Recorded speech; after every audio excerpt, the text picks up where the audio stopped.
Electronic विन्यास के series में हम लोग पहुंच चुके हैं सोडियम में। सोडियम का सिंबल क्या होता है? Na से प्रेजेंट करते हैं और इसका एटॉमिक नंबर कितना होता है? कमेंट करिए। 11 होता है। कितना होता है? 11। यहाँ पर सबसे पहला बेटा लिखिए सोडियम Na होता है, इसका एटॉमिक नंबर 11 होता है। अब ये आप देख रहे होंगे ये है क्या?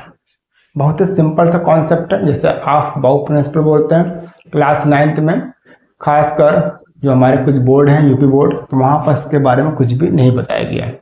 ठीक है, फर्स्ट ईयर में आप जब आएंगे, 11th क्लास में जब आप आएंगे, तब क्या आपका ये फर्स्ट टाइम आप पढ़ेंगे। हो सकता है कोई टीचर आपको समझा अच्छा दे कि पूरा कॉन्सेप्ट इसी बेस पे।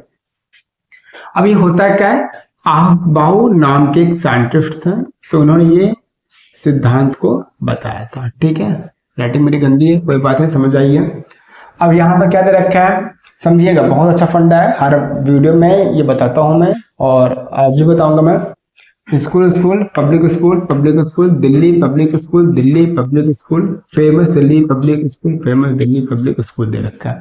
ठीक है, फिर 1 2 3 4 करना, जितने भी हमारे ऐसे है इसमें आप बढ़ाते जाइए। 1 2 3 4 5 6 करते जाएंगे तो 8 तक आएगा। इसी तरीके से पी में 2p से स्टार्ट होता है, 3p लास्ट में कितना आता है? 7p तक आता है। 3d है तो क्या आएगा? 4d 5d 6d। 4f है तो लास्ट में 5f दे रखा है। तो ये पूरा कॉन्सेप्ट होता है। ये सारा कॉन्सेप्ट क्या होता है, तो ये आपको अगर आता है कॉन्सेप्ट, उसमें कोई प्रॉब्लम नहीं होने। अब सवाल उठता है कि एस क्या होता है? एस क्या होता है? हमारे उपकोष होते हैं। यहाँ पर 2p में कितना होता है? 6, डी में कितना होता है? 10, एफ में कितना होता है? हमारा 14 इलेक्ट्रॉन मैक्सिमम फिलअप करते हैं। ठीक है, अब इस केस में क्या चल रहा है? हमारा सोडियम दे रखा है, 11 दे रखा है, तो क्या करेंगे प्यारे बच्चों? देखिए मैं यहाँ कर दे रहा हूँ, स्पेस अच्छा मिल गया है। तो सबसे पहला 1s लिखिए। फिर क्या 1s में कितने इलेक्ट्रॉन मैक्सिमम होते हैं? 2, कॉमा लगाइए।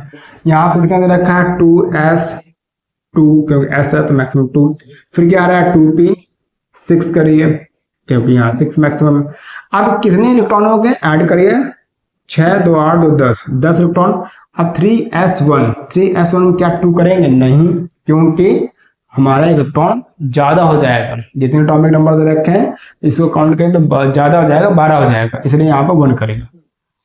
मैक्सिमम नहीं हो सकता, 2 से 3 नहीं कर सकता, 2 से 1 कर सकता है। ठीक है, तो इस तरीके से क्या हुआ? हमारा सोडियम का इलेक्ट्रॉनिक कन्फिगरेशन हो गया। ये काफी इंपॉर्टेंट है। अब इसका बेनिफिट्स क्या होता है? इसका बेनिफिट्स होता है पीरियोडिक टेबल, आपने पढ़ा होगा। यहाँ पर क्या दे रखा होता है कि अब यहाँ पे देखिए पहला कोष कितना? 2, दूसरा कोष कितना? 8, और तीसरा कोष कितना दे रखा? 1। तो जो ये लास्ट वाला जो ये होता है, ये बताता है क्या? पीरियोडिक टेबल के बारे में बताता है। सबसे पहले क्या आएगा यहाँ पर? पीरियड कितना हमारा? 3rd, यहाँ लिखिए। ग्रुप हमारा कितना? 1। इसके ब्लॉक कितना हमारा है यहाँ पर? s ब्लॉक, ये दे रखा है। और लास्ट में जब 8 के बाद 1 आ रहा है तो ये क्या बता रहा है? ये बता रहा है इसकी वैलेंसी की प्लस की 1 होती है। क्लियर हो गया? ग्रुप निकालने का बेनिफिट ये होता है, जितने भी ग्रुप फर्स्ट के मेंबर होते हैं वह सारे क्या होते हैं? उनकी वैलेंसी कितना होती है? +1 ही होती है। ठीक है, तो ये कॉन्सेप्ट आपको अच्छे समझ में आ गया होगा। मैं मिलता है एक नेक्स्ट वीडियो में। Thanks for watching.